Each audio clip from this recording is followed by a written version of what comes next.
হ্যাঁ, মনে করেন যদি তার কামাইটা যদি হালাল না হয়, তাহলে যত দোয়াই সে করুক, ওই দোয়াটা আমার আল্লাহর কাছে মঞ্জুর হয় না, গ্রহণযোগ্য হয় না।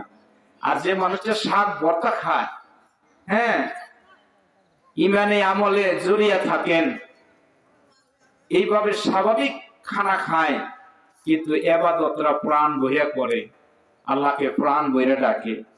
আর আমি দেখেছি, আমার ক্ষুদ্র অভিজ্ঞতা থেকে আমি যতটুকু জানি, মানুষের অর্থ সম্পদ যদি কম থাকে, মানুষের যদি ধন সম্পদ কমও থাকে, এই মানুষগুলো দিল থেকে আল্লাহকে প্রাণ ভরে ডাকে।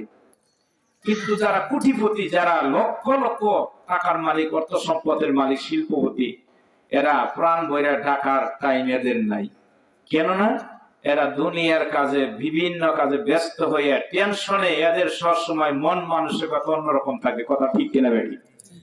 এই জন্য আমার বাবারা, আল্লাহ রাসূল হাদিসের মধ্যে বলছেন যে ক্বালান নবী সাল্লাল্লাহু আলাইহি ওয়াসাল্লাম আল কাসিম হাবিবুল্লাহ আল কামা ক্বালান নবী সাল্লাল্লাহু আলাইহি ওয়াসাল্লাম, গরীব মেহনতি মানুষ এরা হলো আল্লাহর বন্ধু। যেরকম সুবহানাল্লাহ। কিন্তু শর্ত হইল কি, ফসল্লি লিরাব্বি, নামাজ পড়তেই হবে। তুমি ব্যায়াম গাড়ি বাও, রিকশা চালাও, হ্যাঁ, মাথার গাম পায়ে ফেলে পরিশ্রম করো, হালাল উপার্জন করো, এর ভিতরে আজান হইলে তুমি আর থাকবে না, আজান হলেই তুমি মসজিদে চলে যাবে, অতএব নামাজের জন্য তুমি প্রস্তুত হয়ে যাবে। যদি কাজের ব্যস্ততার কারণে এমন হয়ে যায় মসজিদ অনেক দূরে, অনেক দূরে মসজিদ, গরিব মানুষ কাজের ব্যাঘাত করছে, হ্যাঁ, মুসলিম শরীফের হাদিসের মধ্যে আল্লাহ রাসূল বলছে, পৃথিবীর মাটিটা আল্লাহ তোমার জন্য জায়নামাজ বানাই দিয়েছে। তুমি এমন মনে করো না যে তুমি এই আল্লাহর জমিনে নামাজ পড়লে কবুল হবে না, আল্লাহর দরবারে মঞ্জুর হয়ে যাবে, কবুল হয়ে যাবে। এই জন্য বাবারা, আমাদের সকলেরই দরকার সুন্দর একটা মন। সুন্দর একটা মন যদি আমাদের সৃষ্টি হয়ে যায়, আর ওই মন দিয়ে আর দিল দিয়ে আল্লাহকে আমরা যারাই ডাকবো, আল্লাহ বলে উদউনি আস্তাজিব লাকুম। আল্লাহ কোরআন শরীফের মধ্যে বলে, তোমরা ডাকো, আমি ডাক শুনি, দোয়া করো, আমি আল্লাহ দোয়া কবুল করি। ওই যে হাদিসটা পড়ছি, হযরত আনাস ইবনে মালিক রাদিয়াল্লাহু তাআলা আনহু قال قال رسول الله صلى الله عليه وسلم الدعاء مخ العبادة رواه الترمذي القما قال النبي صلى الله عليه وسلم। আমার বাবার হযরত আনাস ইবনে মালিক থেকে রওয়ায়াত, জনাবে মুহাম্মদ রাসূলুল্লাহ সাল্লাল্লাহু আলাইহি ওয়াসাল্লাম বলেন, দোয়া হলো সমস্ত ইবাদতের মগজ। আপনি যখন কিছু সময় কোরআন শরীফ তেলাওয়াত করলেন, আপনি যদি আপাতত কিছু নাও পারেন, আপনি যদি বাজান গো কয়েক মর্তবা আয়াতে কারিমে তেলাওয়াত করলেন, আমরা তো অনেকেই কোরআন শরীফ পড়তে জানি না, বাজান গো দুনিয়ার জন্য কত মেহনত পরিশ্রম করলাম, আমরা একটু কোরআন তেলাওয়াত শেখার জন্য কোনো মেহনত পরিশ্রম আমরা করলাম না। কথা ঠিক কিনা বলেন?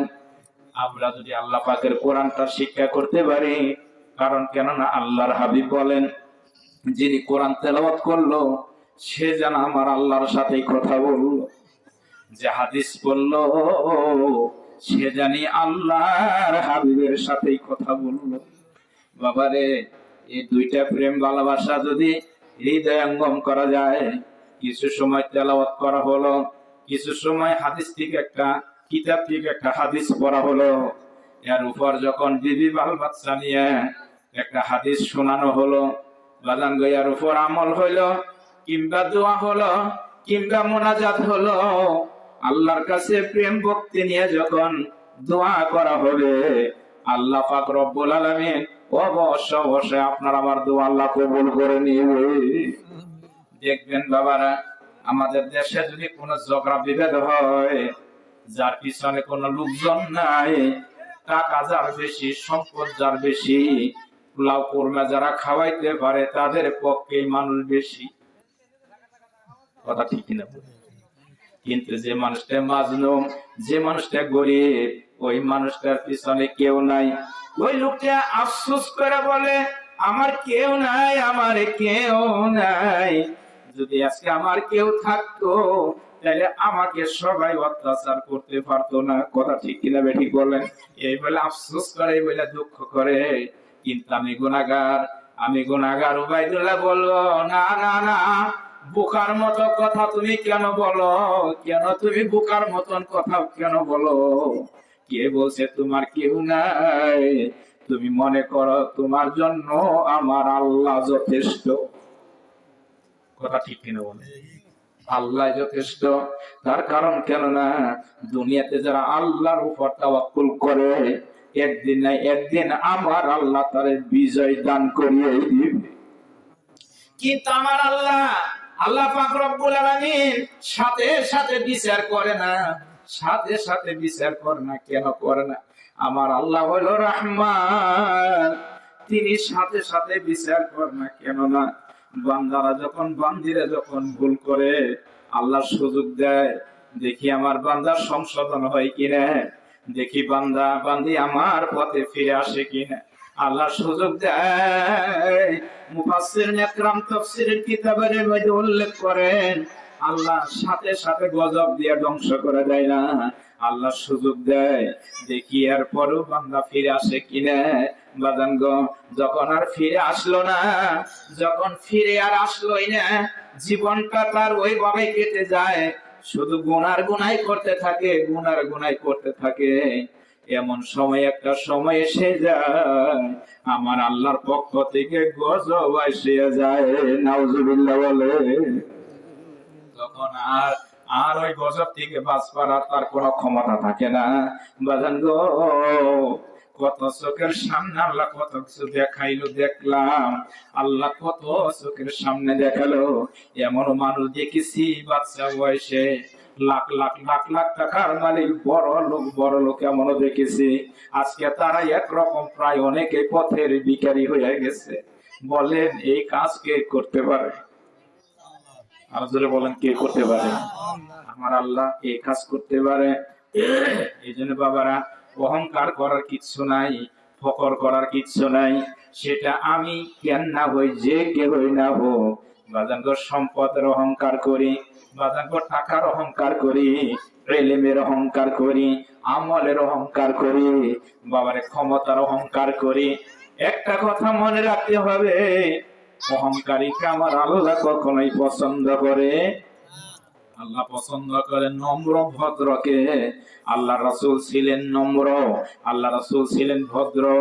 আল্লাহ বলছেন, হাবিব আপনি কিন্তু দারোগা না, আপনি কিন্তু মানুষকে বাইরে নামাজি বানাইতে পারবে। বলেন হেদায়েতের মালিক কে? হেদায়েতের মালিক হলেন আল্লাহ। মাইয়াহদিহিল্লাহু ফালা মুদিল্লা লাহু ওয়া মাইয়ুযিল্লু ফালা হাদিয়া লাহু।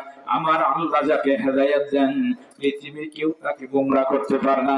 আর আমার আল্লাহ যারা হেদায়েত দেয় না, পৃথিবীর কেউ তাকে হেদায়েত করতে পারে না। যদি মানুষের হাতে হেদায়েত থাকতো, তাহলে আবু লাহাব, আবু জেহেল হেদায়েত হইতো। কথা ঠিক কিনা বেঠিক বলেন?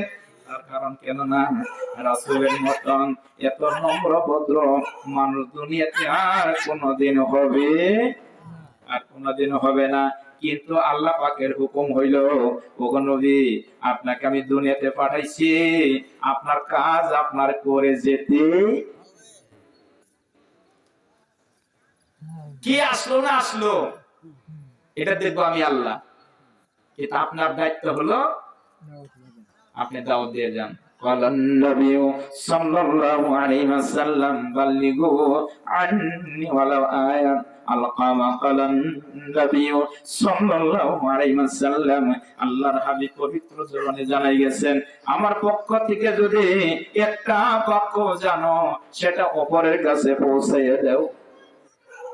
তাহলে হিকমতের সহিত আমি আপনার যদি আমল করি, আর একটা ভাইকে যদি মহব্বত করি, ধরেন বর্তমানে একখানে বসলে একটা চাও, দুইটা চাও একজনে খেয়ে ফেলে। কথা ঠিক কিনা বলেন? একখানে বসলেন, দুইটা কথা বললেন, ভাই চল একটু তবলিগে যাই, সুবহানাল্লাহ। আস্তে আস্তে আস্তে আস্তে, ডাইরেক্ট একেবারে হিট করা যাবে না। আস্তে আস্তে হেকমতে হেকমতে বলতে থাকি, ঠিক কিনা বলেন? এই বাচ্চার এই তোমরা কি এরকম করো কেন? আশ্চর্য কারবার, কত সভা করি, এত পোলাপনের ডিস্টার্ব তো হয় না? আশ্চর্য হয়ে যায় এত বারবার বলার পরেও। বাবার আমি একটু মানসিক দিকে আমি একটু ক্লান্ত, কারণ আমি এখন একটা মাহফিলের উপর আমি করি না, যত রিকোয়েস্টই আসুক, কিন্তু গত রাতে পড়ে গেছিলাম পরিস্থিতির শিকার। গত রাতে আমি 2টা মাহফিল করছি, এক সবার দ্বিতীয় বক্তারে প্রধান বক্তা বানিয়ে আলোচনা করে পরে গাড়ি স্টার্ট করছি, আবার আর এক মাহফিলে যাইয়া একেবারে সময় মতো যাইয়া কিছু পরিস্থিতির শিকার এমন হয়ে যায়, যেমন কিছু নেতা কর্মী এখন বর্তমানে আপনারা তো বুঝুন, মানে এমন ভাবে আপনারা ধরে, এমন ভাবে ফোন করে যে সেটা মানে খুব বিপদে পড়ে যায়। আমার ক্ষুদ্র জীবনে এমন এক সময় আমি একদিনে 3টা মাহফিলও করছি, কিন্তু এখন আমি একটা মাহফিলের উপরে আমি রাখি না। একটা মাহফিল যতই অনুরোধ করে দৈনন্দিন, এটা ফকর না, আল্লাহ মাফ করুন, দৈনন্দিন 2টা 3টা করে প্রোগ্রাম এসে ঘুরে যায়, রাখার টাইম নেই। তো গত রাতে এইরকম খুব বিপদে পড়ে 2টা মাহফিল করছি আমি। এই পরে শেষ পর্যায়ে বুকে ব্যথা পাইছি, কারণ প্রত্যেক দিনই তো মাহফিল। হ্যাঁ, প্রত্যেকটা দিন মাহফিল, যন্ত্রের টেন্ডেস্টারের মাধ্যমে প্রতিদিন ঘন্টার পর ঘন্টা কথা বলা, এটা আল্লাহ যদি হেফাজত না করে পৃথিবীর কোন মেডিসিন ওষুধের সম্ভব হবে না। কথা ঠিক কিনা বেরিয়ে বলে? তো আপনারা দোয়া করুন। আমি যেহেতু এই বাৎসরিক ভাবে সবার ওনারা করে, তো ওনাদের অনেক আশা ভরসা, আসলে শাহিন অনেক কিছুই বললেন, তো সবার সে করেই যাবে। তো সেই সাথে সাথে আমি অনুরোধ করব যে সব আপনারা করবেন ভালো, কিন্তু সেই সাথে সাথে সবার যে কার্যকলাপ গুলো, এগুলো যেন আপনাদের মধ্যে আল্লাহ তাআলা তৈরি করে দেয়। কথা ঠিক কিনা বলেন? এটা তো নফল একটা আমল, সভা করা হইলো নফল আমল, আর নামাজ পড়া হইলো ফরজ, দাড়ি রাখা হইলো ওয়াজিব। সমস্ত ইমামদের ঐক্যমত। অনেকে আমরা মনে করি দাড়ি রাখা সুন্নত, কিন্তু না, দাড়ি রাখা হইলো ওয়াজিব। এক মুষ্টি দাড়ি রাখতে হবে। আলহামদুলিল্লাহ বলেন। চেহারাটা সুন্নতে সাজানো হতে হবে, এই কথাটা প্রায় মাহফিলে আমি বলি। চেহারাটা সুন্নতে সাজানো হবে, আর অন্তরটা তাকওয়ায় ভরপুর হয়ে যাবে। এই বান্দা বান্দিটাই আমার আল্লাহর কাছে প্রিয় হয়ে যাবে। আপনারা দেখবেন মাথা থেকে পা পর্যন্ত সুন্নতে সাজানো একটা মানুষ যখন রাস্তা দিয়ে যায়, শত শত মানুষ তাকে সালাম দেয়। কথা ঠিক কিনা বলেন? আর রাস্তা দিয়ে যখন একটা পর্দানিশী নারী রাস্তা দিয়ে যখন যায়, একটা যুবক ছেলেও একটা পর্দানিশী মেয়েকে দেখলে আল্লাহর কথা মনে পড়ে যায়। একজন আল্লাহওয়ালা, একটা সুন্নতওয়ালা মানুষকে দেখলে আল্লাহ রাসূলের কথা মনে হয়ে যায়। আমরা কি আল্লাহ রাসূলকে দেখছি? দেখি নাই, কিন্তু আমাদের হৃদয়ে ওনারা অঙ্কন করা। কথা ঠিক কিনা বলেন? আল্লাহ আমাদের অন্তরে রাসূলের ভালোবাসা আমাদের দিলে। আমার বাবারা, হযরত উমর ইবনে খাত্তাব রাদিয়াল্লাহু তাআলা আনহু হযরত খালিদ বিন ওয়ালিদ রাদিয়াল্লাহু তাআলা আনহুকে প্রশ্ন করছিলেন, খালিদ রে, 10,000 12,000 কাফেরের ভিতরে তুমি একা প্রবেশ করো, তোমার বাহিনী 4 মাইল 5 মাইল পিছনে থাকে, আর তুমি এই আল্লাহর দেওয়া তেজি ঘোড়া নিয়ে তুমি এত দ্রুত গতিতে তুমি চলে যাও, 10,000 12,000 কাফেরের ভিতরে তুমি একা প্রবেশ করো। ওনার একটা তবিয়ত ছিল যে খালিদ বিন ওয়ালিদ রাদিয়াল্লাহু তাআলা আনহু উনি যে কোনো সময় কাফেরের ভিতরে প্রবেশ করলেই উনি কাফেরের ভিতরে ঘোড়া পিষ্টে রেখে তরবারি একটা ঘুরে নিয়ে দিতেন, আর বলতেন জাবানাতু ফিল হারফি আরওয়ামা ফারাতলাম ইয়াজমিনান নার। কে আসো, কে আসো, মায়ের বুক খালি করবে, কে আসো স্ত্রীকে বিধবা করবে, কে আসো জাহান্নামে যাবে, আমি খালেদের তরবারির সামনে আসো, আমি তারে জাহান্নামে বাড়াইয়া দিব। ওমর রাদিয়াল্লাহু তাআলা প্রশ্ন করছিলেন, তুমি এইভাবে 10-12,000 কাফেরের ভিতরে একা প্রবেশ করো, তোমার কি ভয় নাই? তোমার কি জীবনের মায়া নাই? হযরত খালিদ বিন ওয়ালিদ রাদিয়াল্লাহু তাআলা উমর ইবনে খাত্তাব রাদিয়াল্লাহু তাআলা এর প্রশ্নের জবাব দিয়ে বলছিলেন, ভাই ওমর, ভয় আমার আছে, কিন্তু আমার জীবনের কোনো ভয় নাই, ভয় একমাত্র একটা ভয় অন্তর আমার, আল্লাহ পাকের ভয় আমার অন্তরে। মায়া আমার আছে, কিন্তু আমার জীবনের কোনো মায়া নাই, আমার অন্তরটা ভরপুর আমার রাসূলের মায়া। যেরকম সুবহানাল্লাহ।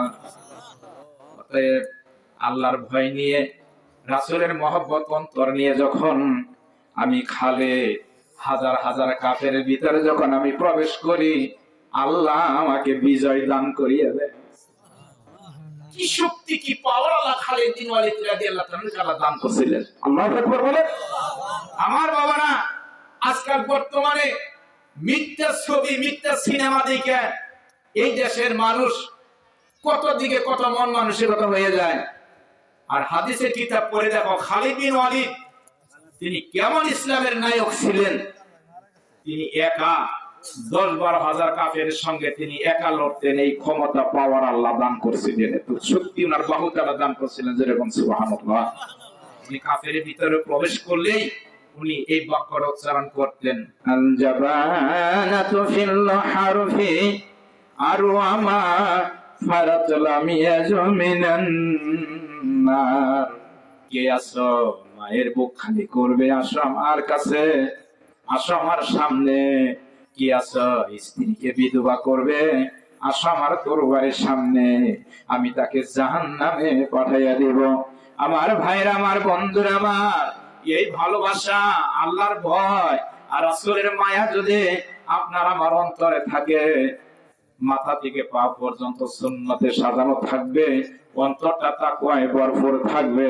আল্লাহ কোরআন শরীফের মধ্যে যেমন আয়াতে কারিমা নাজিল করেছিলেন, হযরত বেলাল রাদিয়াল্লাহু তাআলাকে কেন্দ্র করে আল্লাহর হাবিবের সাহাবা, গরীব সাহাবা হযরত বেলাল রাদিয়াল্লাহু তাআলা কেন্দ্র করে আমার আল্লাহ কোরআনের আয়াত নাজিল করেছিলেন, ইন্না আকরামাকুম ইনদাল্লাহি আতকাকুম।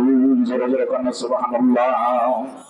আমার আল্লাহ রাব্বুল আলামিন বলেন, মানুষের রূপ চেহারা আমি দেখি না, মানুষের ধন সম্পদ আমি দেখি না, আমি দেখি আমার বান্দা বান্দের তাকওয়া। জোরে কোন সুবহানাল্লাহ। একটু জিকির করুন, লা ইলাহা ইল্লাল্লাহ। জোরে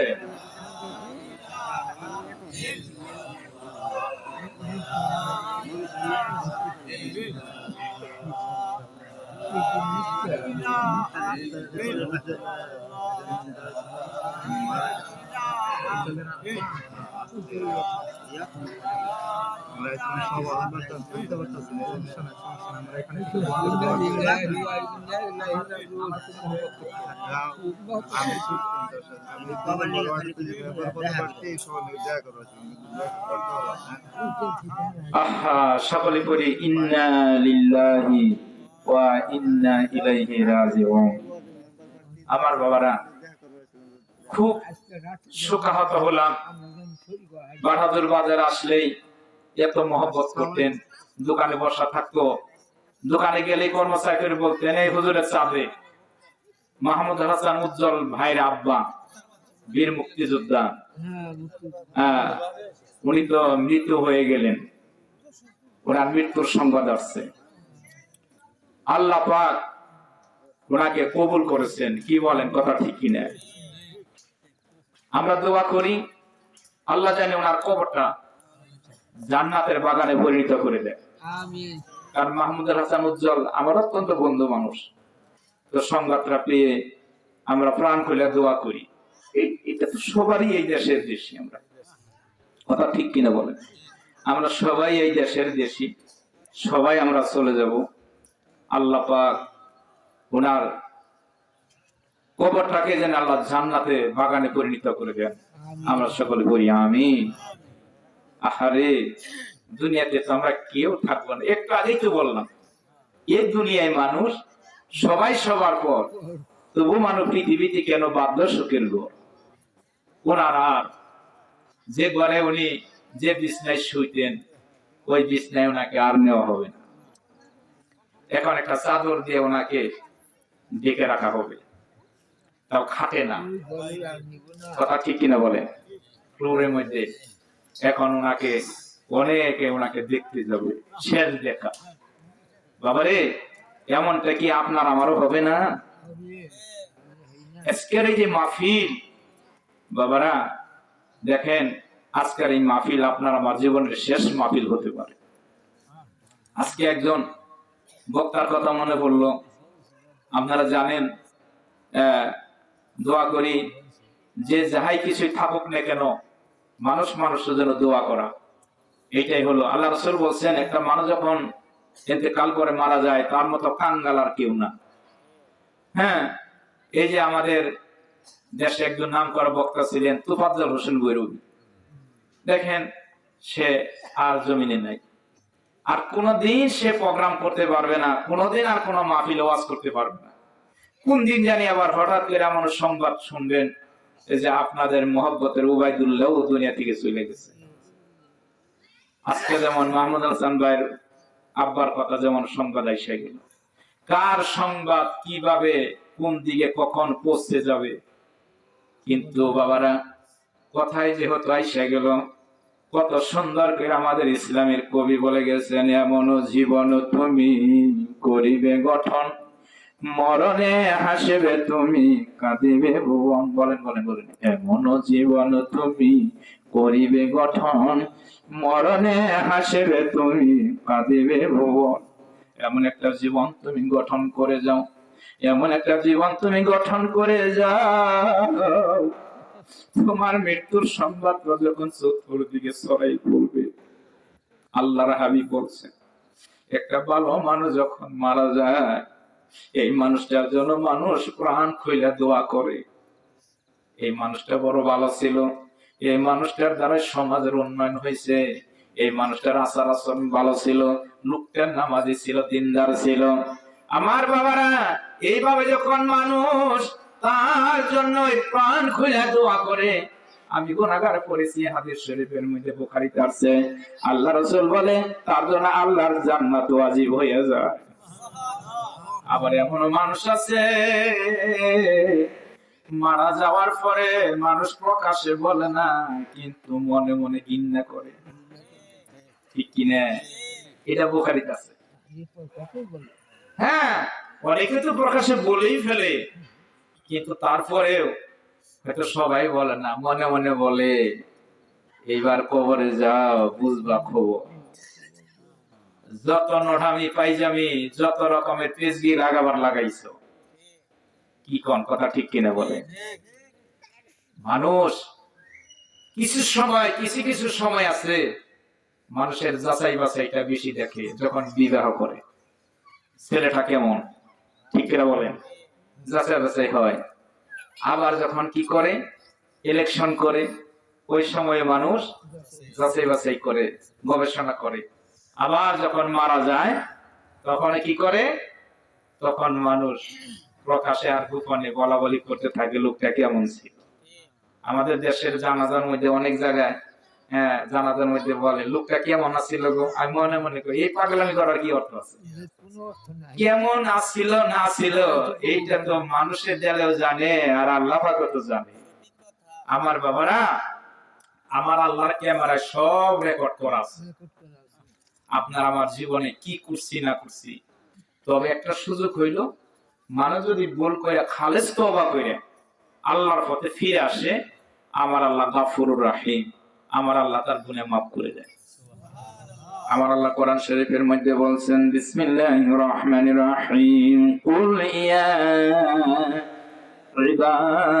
ইবাদিয়াল্লাযীনা আসরাফু আলা আনফুসিহিম লা তাকনাতু মির রাহমাতিল্লাহ ইন্নাল্লাহা ইয়াগফিরুয যুনুবা জামিআ ইন্নাহু হুয়াল গফুরুর রাহিম।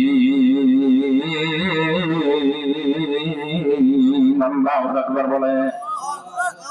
আমার আল্লাহ রাব্বুল আলামিন বলে, কুল, হে নবী আপনি বলে দেন, যে সমস্ত গুনাহগার আপনার কাছে গুনাহ নিয়ে আসছে, গুনার কথা বলে বলে আপনার কাছে কান্না করছে, অনুশোচনা করছে, আছে না?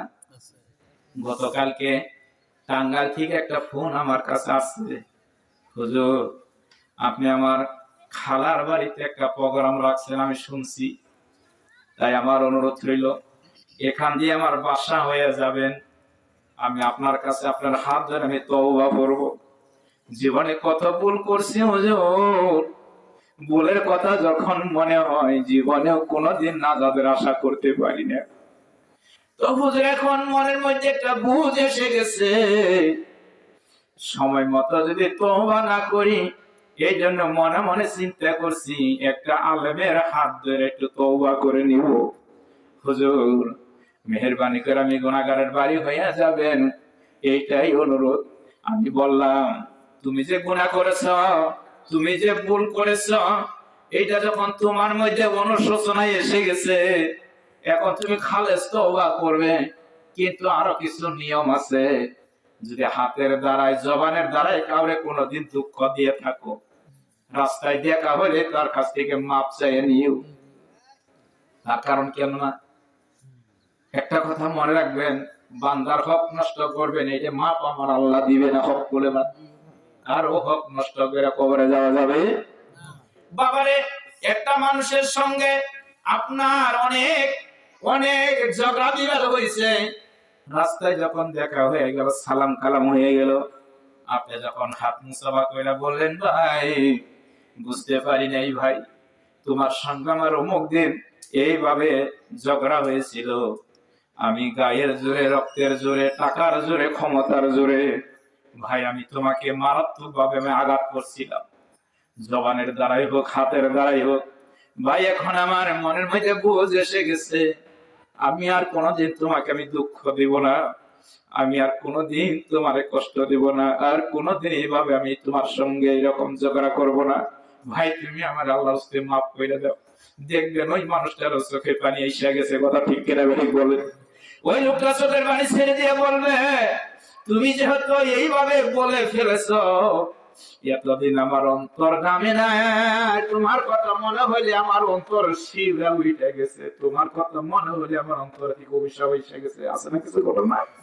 ভাই আজকে তুমি বুঝতে পেরেছো, আমি তোমাকে আল্লাহর হস্তে মাপ দিয়ে দিলাম, আমি তোমাকে মাপ দিয়ে দিলাম। বাজানকে বললাম যদি কারো ক্ষেতের বাতর কাইতে থাকো, আছে না কিছু?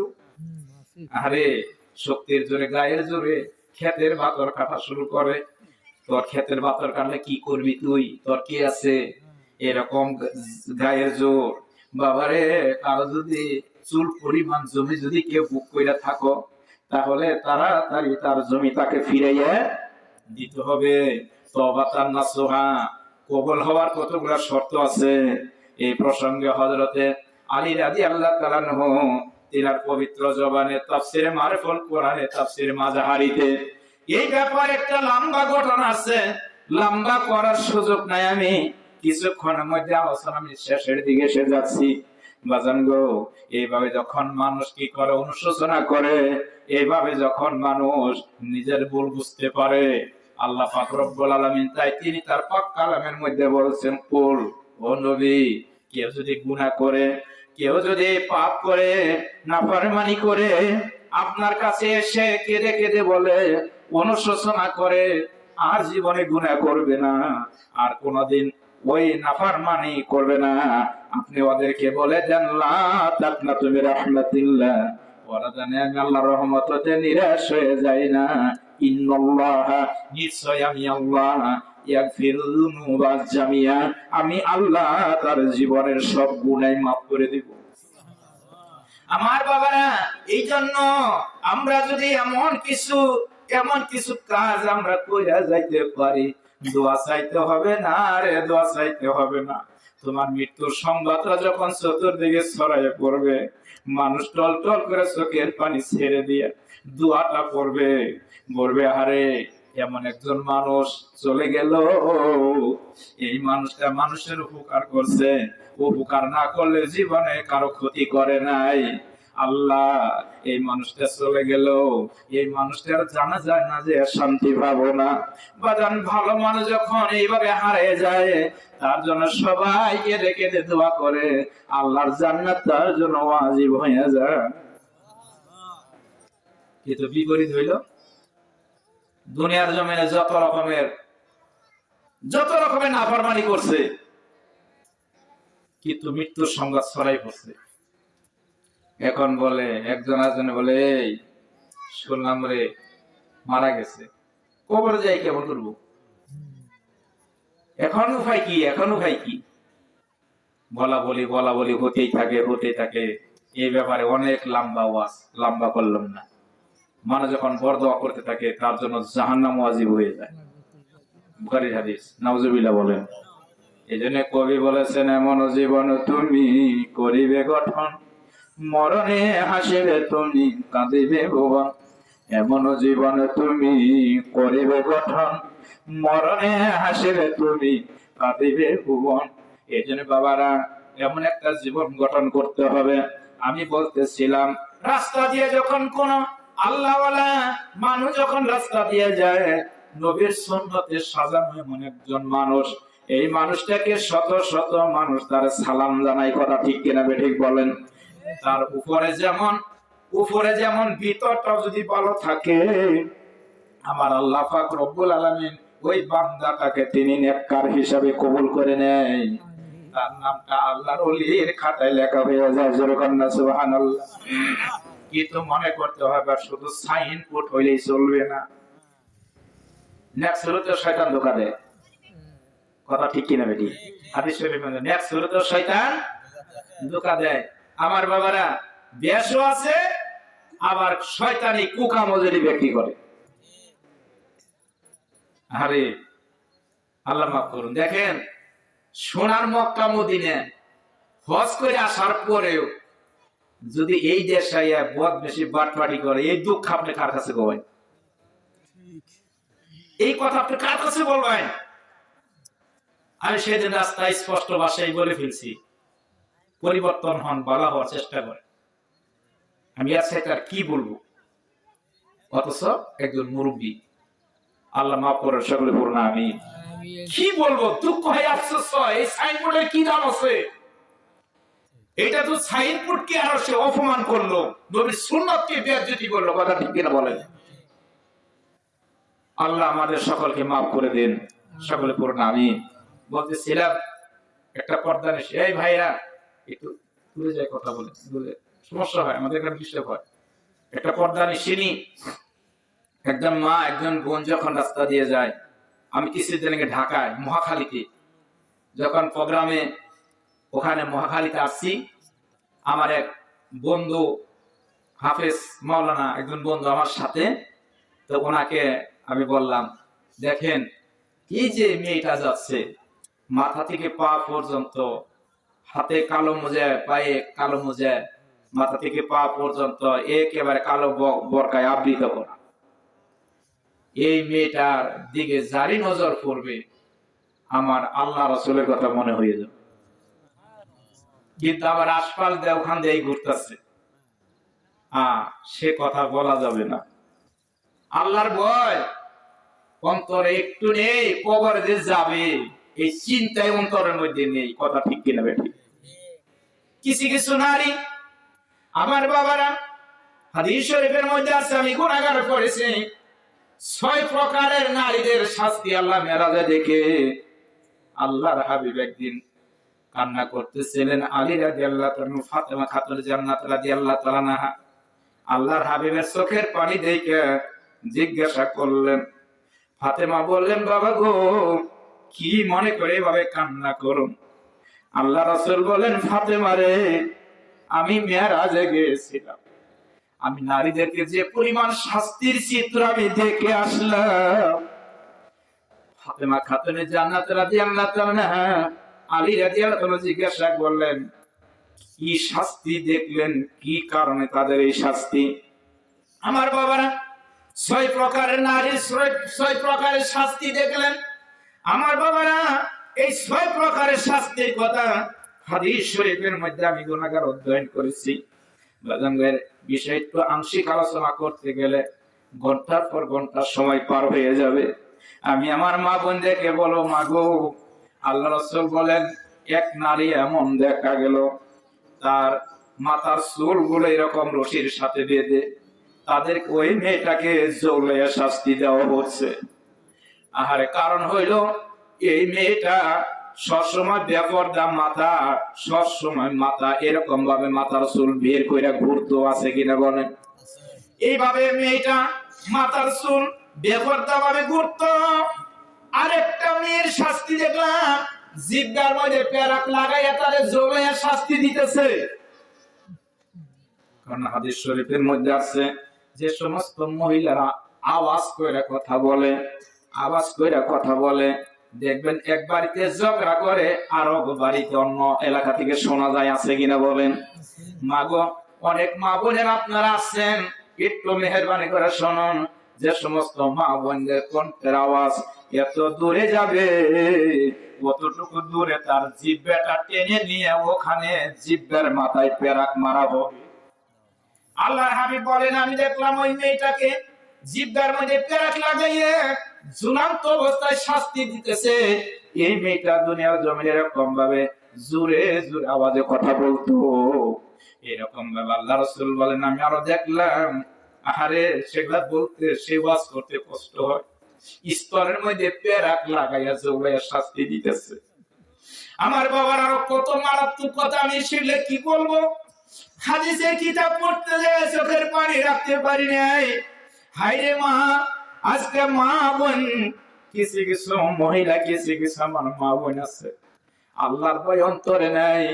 কিভাবে তারা স্বামীর নাফরমানি করে, কিভাবে তারা তাদের মন মতন তারা বাজার সদাই করে। মাগো, বাজারে যাওয়া জায়েজ আছে, রাস্তাঘাটে মাগো তোমাদের চলাচল করা জায়েজ আছে, কিন্তু সেটা হলো পর্দা অবস্থায়। কি অবস্থায়?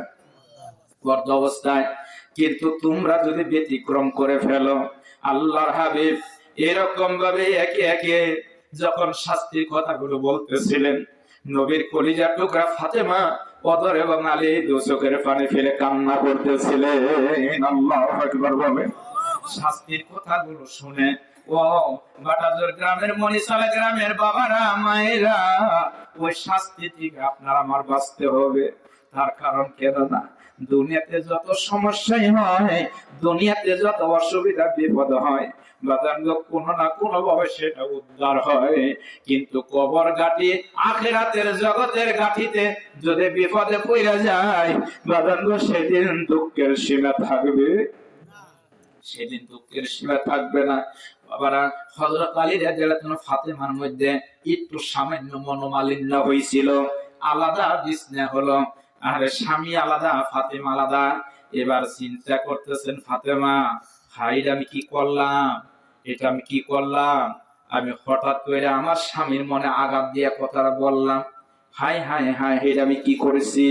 তার কারণ কেন না, যেদিন ফাতেমা খাতুনে জান্নাত রাদিয়াল্লাহু তাআলা আনহার বিয়ের দিন, সেদিন আল্লাহর হাবিব যখন ফাতেমার কাছে গেলেন, ফাতেমার রুমে গেলেন, যায় দেখে ফাতেমা দু চোখের পানি বাদান গো গায়ে বয়ে যাইতেছে। এত কান্না আবেগ নিয়ে মা, আরে আবেগ নিয়ে আমাদের বোন ফাতেমা খাতুনে জান্নাত রাদিয়াল্লাহু তাআলা এরকম ভাবে কাঁদতেছিলেন। গো মায়েরা শুনেন, আল্লাহর হাবিব জিজ্ঞাসা করলেন, ফাতেমা আমার মাগো, আজকে আমি তোমাকে একটা ছেলের হাতে তুলে দেব, তোমার মনে কি দুঃখ, তুমি এইভাবে কান্না শুরু করছো, কি হয়েছে? এবার ফাতেমা খাতুন জান্নাত রাদিয়াল্লাহু তাআলা বাবার দিকে তাকাইয়া কান্না আরো বেড়ে গেল। বলে, বাবা গো, আজকে আমার বারবার আমার মা খাদিজাতুল কুবরা রাদিয়াল্লাহু তাআলা আনহার কথা মনে পড়ে গেছে। আজকে যদি আমার মা বেঁচে থাকতো, আমার মা দোয়া করে আমার বাড়ি থেকে দোয়া করে বের করে দিত। কথা ঠিক কিনা ঠিক বলে? তার কারণে একটা মেয়ে যখন বিয়ে আমরা স্বচক্ষে দেখি রে বাবা, যখন মেয়েটাকে বের করে দেয়, সবচেয়ে বেশি মা পাগল হয়ে যায়। ঠিক কিনা ঠিক বলে? কারণ মায়ের আদরে, বাবার আদরে বড় হয়। কলিজার টুকরা মেয়েটা, মা এমন ভাবে মেয়েটারে বুকের টান মেরা বুকের মধ্যে জড়াই দিয়ে কান্দে, মানে এতদিন আমি তোরে কোলে পিঠে করে বুকের দুধ পান করাই, আমি তুই যে বড় হয়েছিলি আমি কখনোই তোরে বড় মনে করি নাই, তুই ছোট্ট বাচ্চার মতন করে আমি তোরে আদর করে মানুষ করছি। আজকে আজকে আমি তোরে বাড়ি থেকে বের করে দিতেছি, বাজার মারে তুই আমাদের প্রতি কোনো দাবি রাখিস না, স্বামীর বাড়ি ভালোভাবে থাকবি। এই কথা যখন বলতে থাকে মেয়েটা চিৎকার দিয়া মায়ের বুকের মধ্যে পড়িয়া যায়। কথা ঠিক করে বেঠিক বলে? আমার বাবারা কত কয়েকদিন আগে আমি দেখলাম ঘরের ভিতর মা মেয়েকে জড়াই ধরে কাঁদছে, এই মুহূর্তে বাবা কাছে গেছে, মেয়েটা আবার চিৎকার দিয়ে বাবার বুকের মধ্যে যেয়ে মাথাটা রেখে বাবাকে দেখলাম আমি বাইরে দাঁড়িয়ে, বাবাকে দেখলাম কাঁদতে কাঁদতে মেয়েটাকে এইভাবে হাত দিয়ে জড়াই দিয়ে বাবা কাঁদতে কাঁদতে বের হয়ে গেছে। এনে যখন ছেলেটার হাতে দিলেন সেখানে তার বিয়াই, ওই লোকটার বিয়াইও সেখানে, ছেলে ওই মেয়ের বাবা বলতেছেন বাবারে, জামাইকে বলতেছে বাবারে মান সম্মান সব তোমার কাছে সুইটা দিলাম। কথা ঠিক করে ঠিক বলে? বাজান গো, হযরতে রাসূল আকরাম সাল্লাল্লাহু আলাইহি সাল্লাম ফাতেমাকে জিজ্ঞাসা করলেন, মা আজকে তোমার চোখের পানি এই কান্না আমার সহ্য হয় না। ফাতেমা খাতুনে জান্নাত রাদিয়াল্লাহু তাআলা বলেন, আজকে যদি আমার মা খাদিজাতুল কুবরা রাদিয়াল্লাহু তাআলা থাকতো আমাকে প্রাণ খুলে দোয়া করে দিয়ে দিত। একটু জিকির করুন লা ইলাহা ইল্লাল্লাহ। এখানে যারা কথা বলতেছেন মেহেরবানি করে দূরে যান, বুঝি না কাছে রাস্তায় দাঁড়িয়ে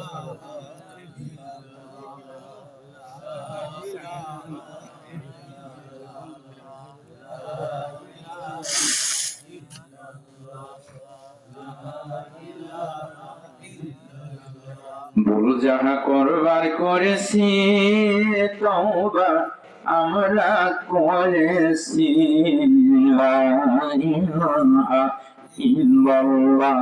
জোরে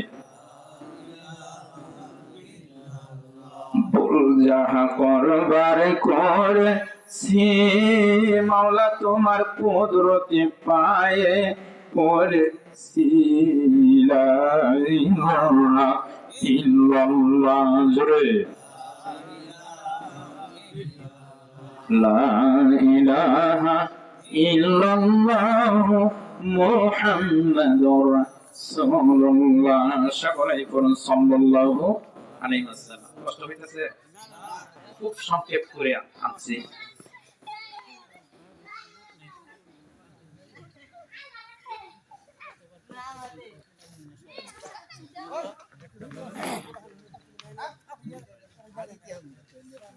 আল্লাহু আকবার।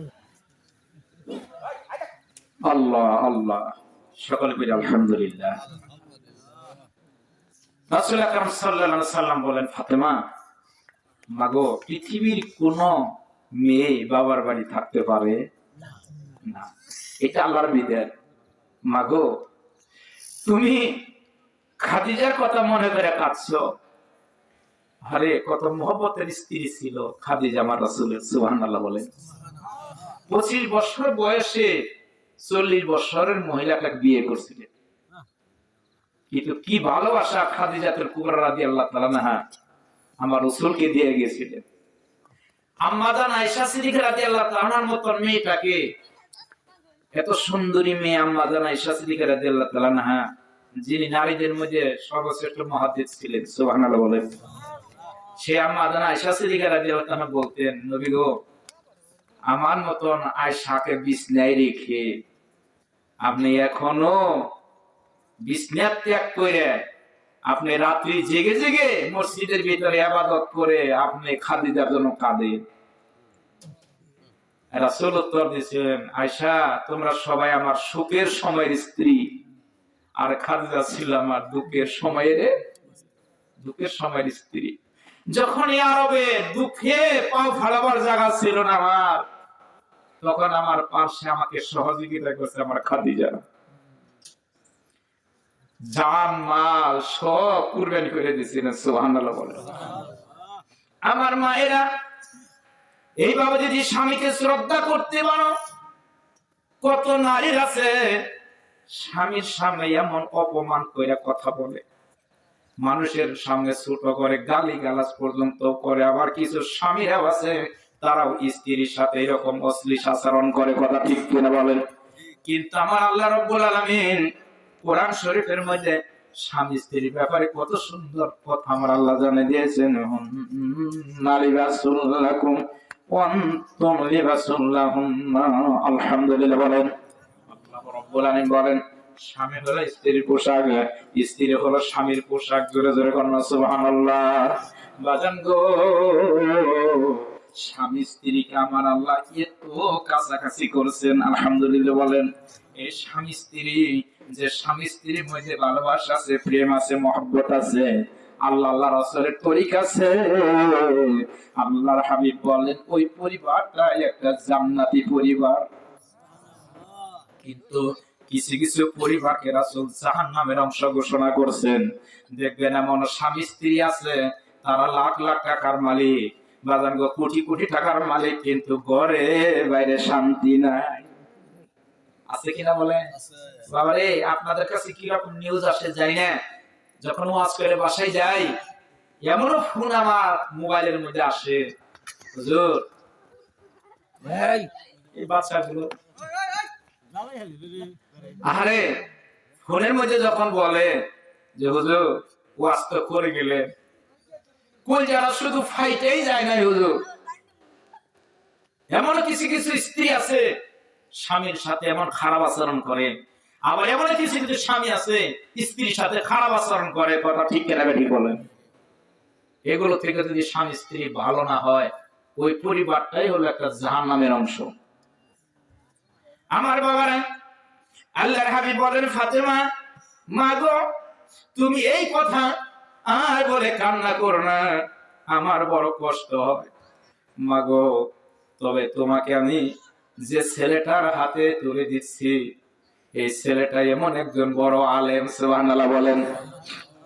আল্লাহ রাসূল বলছেন কলান নবিয়্যু সাল্লাল্লাহু আলাইহি ওয়াসাল্লাম আনা মাদিনাতুল ইলমি ওয়া আলিউন বাবুহা। আলকামা কালান নবিয়্যু সাল্লাল্লাহু আলাইহি ওয়াসাল্লাম, আল্লাহর হাবিব বলছেন আমি নবী ইলমের শহর, দরজা হলো আমার আলী। সুবহানাল্লাহ বলেন। কত বড় জ্ঞানী, কত বড় আলেম ছিলেন হযরতে আলী রাদিয়াল্লাহু তাআলা আনহু। এমন বাহুতে তারে আল্লাহ শক্তি দান করেছিলেন, যুদ্ধের ময়দানে গেলে আল্লাহ বিজয় দান করেছিলেন। যেমন বুখারীতে আছে খাইবার যুদ্ধ হযরত আলী রাদিয়াল্লাহু তাআলার নেতৃত্বে আল্লাহ বিজয় দান করেছিলেন। জোরে কন্যা সুবহানাল্লাহ।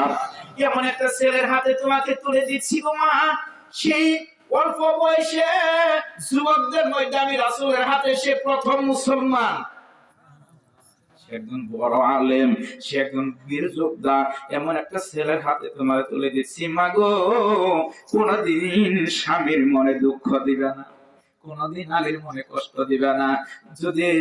যদি আলীর মনে কোনদিন কষ্ট দিয়ে মারা যাও, আহারে রাসূল অন্যত্র ভাবে এইভাবে ফাতেমাকে সতর্ক করেছিলেন, বলেছিলেন ও ফাতেমা, স্বামীর মনে যদি কষ্ট দাও, স্বামীর মনে দুঃখ দিয়ে যদি তুমি মারা যাও, আর আমি রাসূল যদি শুনতে পারি তুমি আলীর মনে কষ্ট দিয়ে আঘাত দিয়ে মারা গেছো, মাপ নেওয়ার আগে মারা গেছো, তুমি আমার কন্যা হইতে পারো, কলিজার টুকরি ফাতেমা হইতে পারো, মনে রাখো আমি তোমার জানাজার অংশগ্রহণ করব না।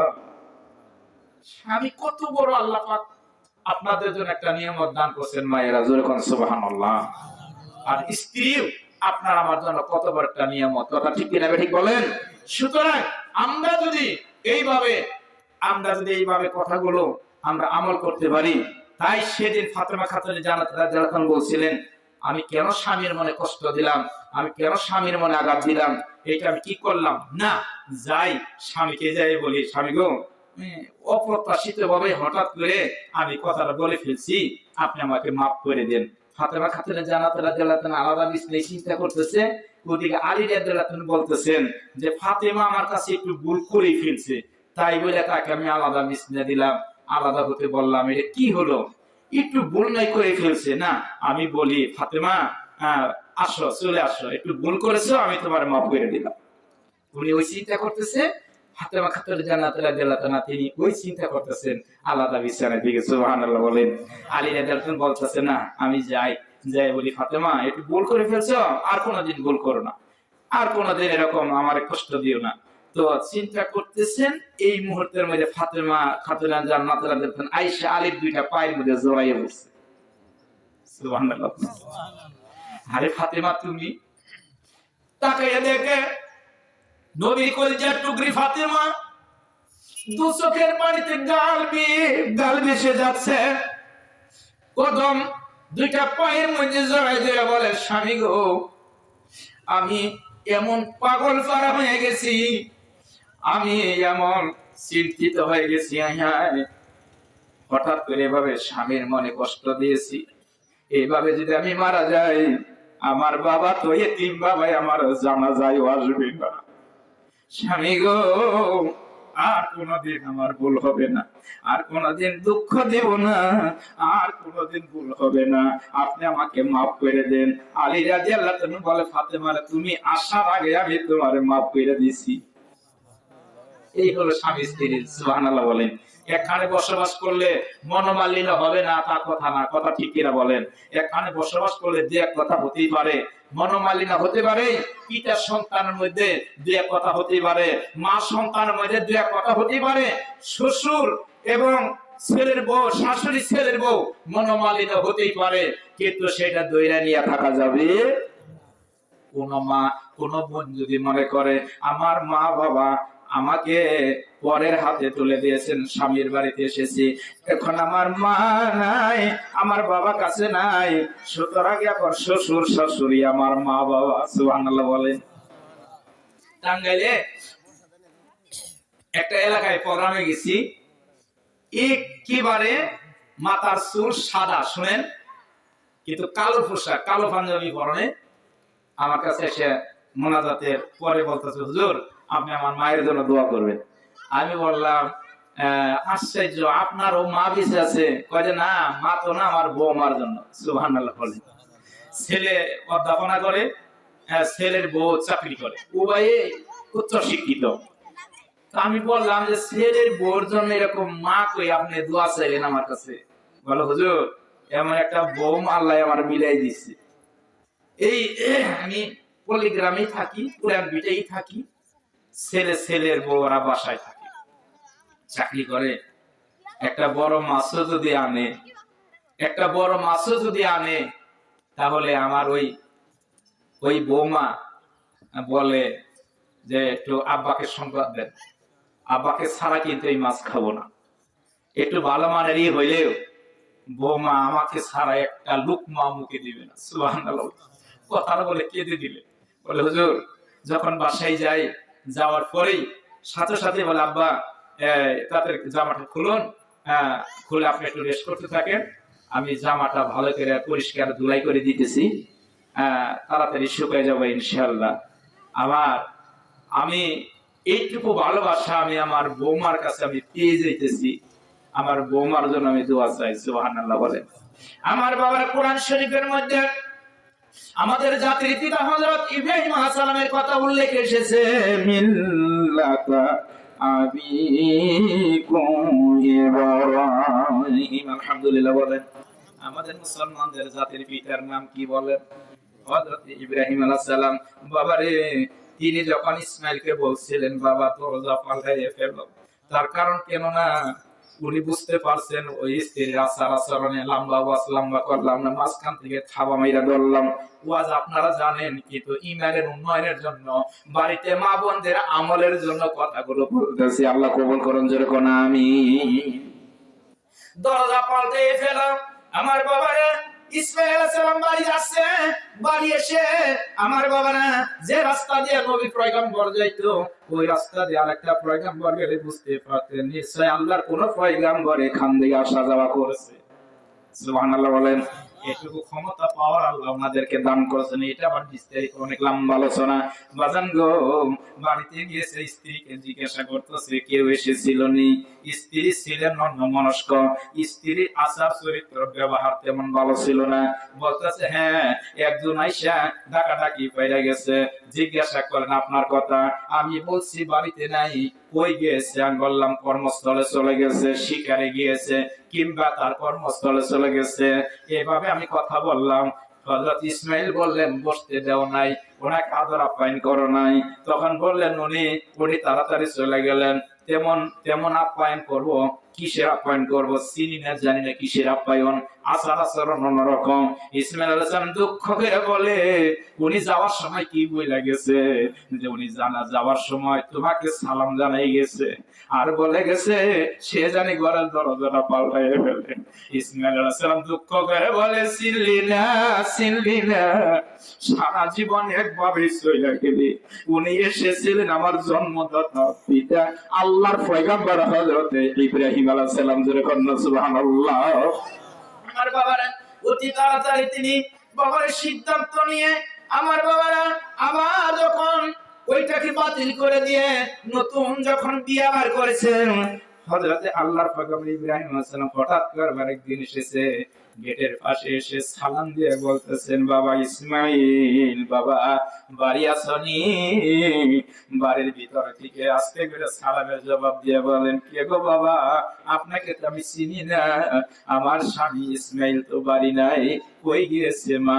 উনি শিকারে গিয়েছেন কিংবা ওনার কর্মস্থলে গিয়েছেন, কখন আসবে গো মা? বললেন তাড়াতাড়ি এসে যাবে, আপনি বসেন, আপনাকে একটু মেহমানদারি করবো, আমার স্বামী নাই তাতেই কি, আপনি তো আমার বাবার মতো, আমার স্বামী আপনাকে দেখে খুশি হয়ে যাবে। সুবহানাল্লাহ বলে, আমি যদি আপনাকে আদর আপ্যায়ন করি আমার স্বামী খুশি হবে। ওই যে একটা পাথর সামনে, আপনি উটের পৃষ্ঠে থেকে ওই পাথরের মধ্যে পাও দিয়ে আপনি নামেন, সহজ হয়ে যাবে।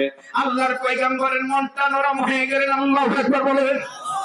আমার বাবারা পয়গম্বরের মনটা নরম হয়ে গেলেন, তিনি উটের পৃষ্ঠে থেকে যখন নামলেন, নামার পরে আমার বাবারা যখন ওনাকে একটু আদর আপ্যায়ন বসার জন্য দিলেন, বাজান গো খানা পানার ব্যবস্থা হয়ে যাবে, কিন্তু আল্লাহর পয়গম্বর বলতেছে মা রে আমার সময় নাই রে মা, আমি দিনের কাজে ব্যস্ত থাকি। জোরে কন্না সুবহানাল্লাহ। কারণ পয়গম্বররা তো দিনের কাজে তারা ব্যস্ত থাকে, কথা ঠিক কিনা বেঠিক বলেন? মানুষকে অন্ধকার থেকে আলোর দিকে ডাকে পয়গম্বরেরা, কথা ঠিক কিনা বেঠিক বলেন? বলতেছে মা রে আয় মা আমার কাছে আয় মা, আমার তো সময় তেমন নাই রে মা, আমি তাড়াতাড়ি চলে যাব, আয় মা আমার কাছে আয়, আমি তোদের জন্য প্রাণ খুলে একটু দোয়া কইরা যাই। প্রাণ খুলে দোয়া করলেন আর বললেন মা তোমার স্বামী ইসমাইল বাড়িতে আসলে আমার সালামটা জানাইও, আর তাকে বলিও সে জানি ঘরের দরজাটা মজবুত করে রাখে। মেয়েটা যখন বললেন বাবা গো সালাম তো বুঝলাম কিন্তু ঘরের দরজাটা তো বুঝলাম না, কি ব্যাপার, দরজার কি ব্যাখ্যা? আল্লাহর পয়গম্বর ইব্রাহিম আলাইহিস সালাম বললেন মা এটা তোমার স্বামী ইসমাইলকে জিজ্ঞাসা করিও, দরজার ব্যাখ্যা সে বইলে দিবে। আল্লাহু আকবার বলে, দরজার ব্যাখ্যা তোমার স্বামী দিয়ে দিবে। আমার বাবারা মনোজার করে দোয়া করে লম্বা আলোচনা খাটো করলাম, আমার ভাই এখন এসে যাবে।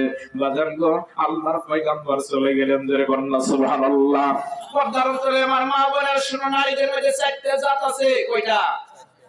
এই 4 জাতের নারীর ওয়াজ করবার গেলে নিম্নে 4 ঘন্টা দরকার, ওদিকে যাব না। এবার যখন আল্লাহর পয়গম্বর এসেছে, আল্লাহর পয়গম্বর আমার বাবার কি আল্লাহর পয়গম্বর বিদায় নিয়েছেন, কিছুক্ষণ পরে ইসমাইল আলাইহিস সালাম এসে গেছে। উনি তো পয়গম্বরের গ্রান ওনার নাকে এসে গেছে। জোরে কন্না সুবহানাল্লাহ। তাড়াতাড়ি বাড়িতে গেছে, সালাম দিয়ে স্ত্রীকে বলতেছে বিবে আল্লাহর কোন মেহমান এসেছিল নি? কয় হ্যাঁ, এত সুন্দর সোনার মানুষ আমি আজ কোনোদিনও পাই নাই। উনি আসলেন, আরে কিন্তু আমি মেহমানদারি করতে চাইলাম, উনি তো বাবার মতো এত নরম দেহের মানুষ, এত ভালো মনের মানুষ, এত সুন্দর মনের মানুষ, কিন্তু উনি তো সময় দিতে পারলো না, উনি দিনের কাজে ব্যস্ত, উনি চলে গেলেন। আমার মাথায় হাত তুলে আদর করে গেলে। এবার বললেন উনি যাওয়ার সময় কি বইলা গেছে?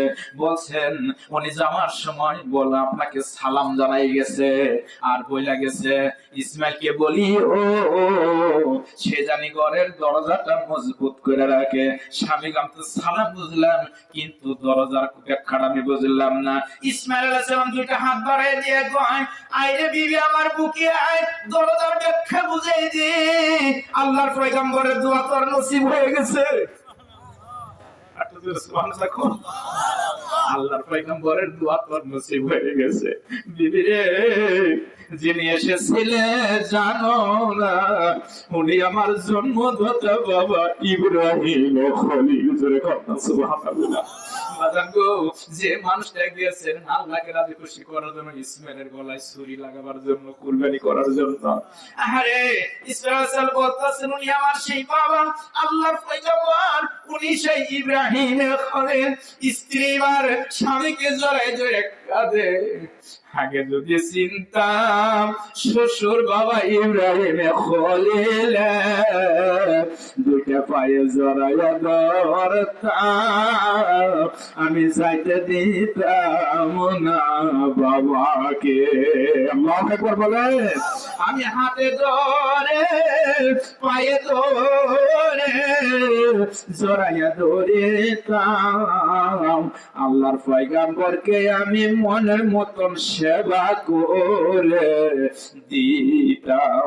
আমার মায়ের, আমার বোনেরা, একটা কথা মনে রাখবা, রাসূল বলেছেন দোয়া ওয়াসালামুল মুমিনিন, দোয়া হলো মুমিনের জন্য হাতিয়ার। মায়েরা, আপনারা মানুষের দোয়া নেবেন, মায়ের মুরব্বির দোয়া নেবেন, শ্বশুর শাশুড়ির দোয়া নেবেন। আর যারা শ্বশুর শাশুড়ি যারা আছেন, একটা কথা মনে রাখতে হবে, ছেলের বউ যদি কোনো ভুল করে আপনার ক্ষমা করে দিতে হবে। নিজের মেয়ে যেমন ভুল করলে ক্ষমা করে দাও, আর ছেলের বউকে নিজের মেয়ের মতন মনে করে ক্ষমা করতে হবে। কথা ঠিক কিনা ঠিক বলেন? একজন যদি আরেকজনকে ক্ষমা করে দেয়, একজন যদি আরেকজনকে খুব মধুর দৃষ্টিতে দেখে, কোনদিন মনোমালিন হইয়া ঝগড়া বিভেদ হয়ে ওই সংসারে কোনদিন অশান্তি থাকতে পারে। আর বাধ্যতামূলক আল্লাহকে রাজি খুশি করার জন্য 5 ওয়াক্ত নামাজ পড়তেই। মা সালাকাকুম ফি সাকার, কোরআনে আয়াত পড়ছিলাম। আমার আল্লাহ 7টা জাহান্নাম বানাইছে, তার মধ্যে সাকার নামের একটা জাহান্নাম আছে। কি নামে? সাকার নামের জাহান্নাম আছে। ওই সাকার নামের জাহান্নামে যাব বেনামাজি। আমাকে যে পর্ব আলোচনা করার জন্য আমাকে ইঙ্গিত দেওয়া হয়েছিল, আমি সেদিকেই কেন্দ্র করে আলোচনা করার চেষ্টা করছি।